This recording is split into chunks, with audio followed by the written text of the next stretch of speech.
ఖచ్చితంగా ఏ ఏ అనుమానాన్ని కూడా విడిచిపెట్టకుండా ఈ 12 మినిట్స్ లో ఏమైంది, 12 మినిట్స్ తర్వాత ఏమైంది, చాలా టెక్నికల్ అనాలిసిస్ చేయొచ్చు. దీని మీద మాకున్న టూల్స్, మాకున్న ఎక్స్పర్టైజ్ యూజ్ చేస్తాం.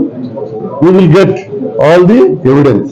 ఆంధ్రప్రదేశ్లో పాస్టర్ పగడాల ప్రవీణ్ కుమార్ మృతి కేసు ఇప్పుడు రాష్ట్ర వ్యాప్తంగా చర్చనీయాంశంగా మారింది. రాజమహేంద్రవరం శివార్లోని కొంతమూరు వద్ద జరిగిన ఘటనపై అనేక అనుమానాలు వ్యాప్తి చెందుతున్నాయి. పాస్టర్ ప్రవీణ్ ప్రమాదానికి 12 సెకండ్ల ముందు ఏం జరిగింది? ఆ సమయంలో సీసీ కెమెరాలో రికార్డైన విజువల్స్ ఆధారంగా జరిగిన పరిణామాలపై పోలీసుల దృష్టి కేంద్రీకృతమైంది. ఇంతకు ముందు బైక్ వెనక 5 వాహనాలు వెళ్లినట్టు సీసీ ఫుటేజ్ రికార్డింగ్ తేల్చగా ఈ వాహనాల గురించి వివరణ సేకరించే ప్రక్రియ కొనసాగుతుంది. ఈ కేసు కేవలం రోడ్డు ప్రమాదమా లేక ఇతర కోణాలున్నాయనే దానిపై వివిధ సంఘాలు, నాయకులు ప్రశ్నలు వేస్తున్నారు. ముఖ్యంగా క్రైస్తవ సంఘాలు నేతలు ఇది సహజ మరణం కాదంటూ తేల్చేస్తుండడంతో మృతిపై దర్యాప్తు ఇంకాస్త ఆసక్తికరంగా మారింది. అయితే పాస్టర్ ప్రవీణ్ కుమార్ గారికి 45 సంవత్సరాలు, సికింద్రాబాద్ లో నివాసం ఉంటున్నారు. తూర్పు గోదావరి జిల్లా చాగుళ్లలో జరిగే క్రైస్తవ సభలకు హాజరయ్యేందుకు సోమవారం సాయంత్రం ఆయన తన బైక్ పై బయలుదేరారు. సీసీటీవీ ఫుటేజ్ ప్రకారం హైదరాబాద్ నుంచి బుల్లెట్ పై వస్తున్న పాస్టర్ ప్రవీణ్ సోమవారం రాత్రి 11:31 తూర్పు గోదావరి జిల్లా కొవ్వూరు టోల్గేట్ దాటారు. తర్వాత 11:42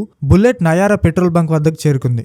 అయితే ఈ రెండు ప్రాంతాల మధ్య దూరం 10 నుంచి 11 కిలోమీటర్లు ఉంటుంది. సరిగ్గా ఈ బంకు కెదురుగా రోడ్డు పైనుంచి ఎడమవైపు గట్టు కిందకు ప్రవీణ్ బుల్లెట్ తో సహా పడిపోయారు. మంగళవారం ఉదయం ఆయనను ఒక కానిస్టేబుల్ గుర్తించి స్టేషన్ కు సమాచారం ఇచ్చారు. మృతదేహాన్ని రాజమండ్రి జీహెచ్ కు తరలించారు. ప్రవీణ్ మృతదేహానికి బుధవారం పోస్టుమార్టం జరిగింది. ఈ ఘటనపై సీఎం చంద్రబాబు, హోంమంత్రి అనిత, మంత్రి నారా లోకేష్ సహా పలువురు ప్రముఖులు స్పందించారు. సీఎం చంద్రబాబు డీజీపీతో మాట్లాడుతూ అన్ని కోణాల్లో విచారణ జరపాలని ఆదేశించారు. అలాగే తూర్పుగోదావరి ఎస్పీ డి నరసింహ కిషోర్ కు హోంమంత్రి ఆదేశాలు జారీ చేశారు. పోస్టుమార్టం వీడియో రికార్డింగ్ చేసి పూర్తి పారదర్శకతతో దర్యాప్తు జరుగుతుందన్నారు. కేసు సంచలనంగా మారిన నేపథ్యంలో పాస్టర్ ప్రయాణ వివరాలు, ప్రమాదం జరిగిన స్థలంలో ఉన్న సీసీటీవీ ఫుటేజ్, ప్రత్యక్ష సాక్షులు, విచారణలు కీలకంగా మారాయి. ప్రవీణ్ అనుచరులు, సంఘాలు, వర్గాలు ఈ ఘటనపై విచారణ పూర్తయ్యే వరకు తమ ఆందోళనను కొనసాగించనున్నట్లు స్పష్టం చేయడంతో ఈ కేసు ఇప్పటికీ తుది నిర్ణయానికి రాకుండా జాతీయ స్థాయిలో సైతం చర్చకు దారితీసేలా మారుతుంది. అయితే ప్రవీణ్ పగడాల ఒక సాఫ్ట్వేర్ ఇంజనీర్ గా తన కెరియర్ ని స్టార్ట్ చేశాడు.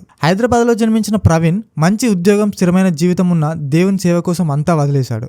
ఆయన క్రైస్తవ మత ప్రచారంలోకి వచ్చి తెలంగాణ, ఆంధ్రప్రదేశ్లోని ఎన్నో గ్రామాల్లో ప్రజలకు సేవ చేశాడు. ఈ నిర్ణయం ఆయన జీవితాన్ని మార్చడమే కాదు, వేల మంది జీవితాలపై ప్రభావం చూపింది. ఆయన బోధనలు ఎందరినో ఆకర్షించాయి. ప్రవీణ్ కల్వరి టీవీ వంటి క్రైస్తవ ఛానళ్లలో తన సందేశాలను అందించాడు. ఆయన మాటలు సామాన్యులకు అర్థమయ్యేలా ఆధ్యాత్మికంగా ఉండేవి. కుల వ్యవస్థ, సామాజిక అన్యాయాలపై మాట్లాడి ప్రజల్లో చైతన్యం తెచ్చాడు. ఈ బోధనల వల్ల ఆయనకు భారీ ఫాలోయింగ్ వచ్చింది. అది కొందరికి స్ఫూర్తి అయితే మరికొందరికి వివాదాస్పదంగా మారింది. ఈ ప్రవీణ్ వివాదాలతో కూడా ప్రసిద్ధి చెందాడు. ఆయన సనాతన ధర్మ, మహాభారతం, కుల వ్యవస్థపై చేసిన వ్యాఖ్యలు హిందూ సమూహాలపై తీవ్ర వ్యతిరేకతను తెచ్చాయి. ఈ వ్యాఖ్యలు సోషల్ మీడియాలో వైరల్ అయ్యాయి. దీనివల్ల ఆయనపై దాడులు, బెదిరింపులు కూడా వచ్చాయని ఆరోపణలున్నాయి. ఈ వివాదాలు ఆయన ప్రభావాన్ని తగ్గించలేదు, మరింత చర్చనీయాంశంగా మార్చాయి. సమాజంపై ఆయన చూపిన ప్రభావం అద్భుతం. ప్రవీణ్ కేవలం మత ప్రచారకుడిగా కాకుండా సామాజిక సమస్యలపై గొంతు విప్పిన వ్యక్తిగా గుర్తింపు పొందాడు.